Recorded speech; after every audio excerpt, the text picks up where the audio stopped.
a station in the city, a British soldier stood, talking to the people there if the people would.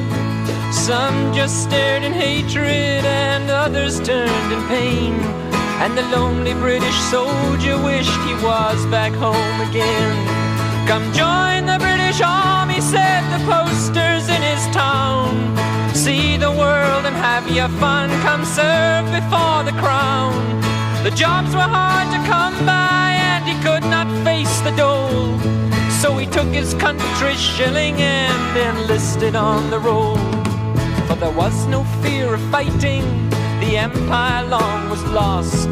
Just 10 years in the army, getting paid for being bossed.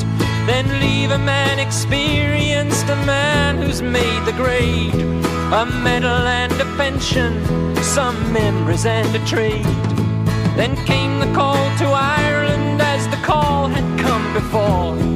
Another bloody chapter in an endless civil war. The priests, they stood on both sides, the priests, they stood behind. Another fight in Jesus' name, the blind against the blind. The soldiers stood between them, between the whistling stones, and then the broken bottles that led to broken bones.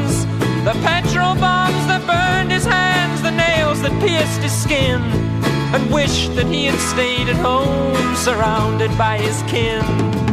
The station filled with people, the soldier soon was bored.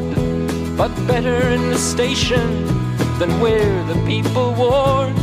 The room filled up with mothers, with daughters and with sons, who stared with itchy fingers at the soldier and his guns.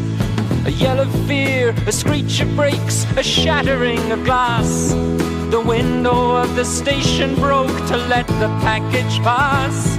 A scream came from the mothers as they ran towards the door, dragging children crying from the bomb upon the floor. The soldier stood and could not move, his gun he could not use. He knew the bomb had seconds and not minutes on the fuse.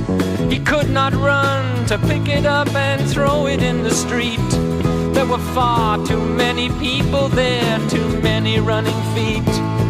Take cover, yelled the soldier, take cover for your lives.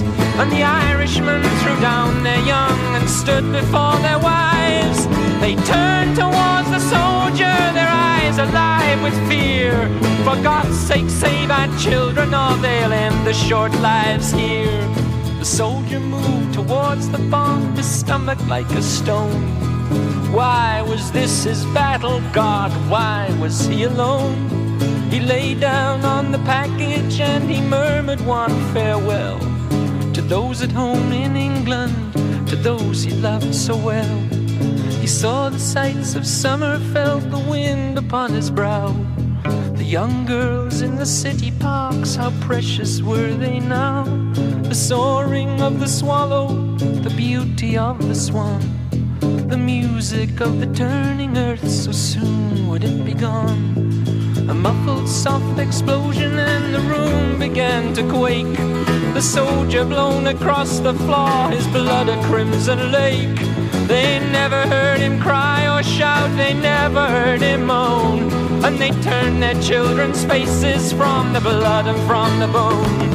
The crowd outside soon gathered and the ambulances came to carry off the body of a pawn lost to the game. And the crowd, they clapped and jeered and they sang their rebel songs. One soldier less to interfere where he did not belong.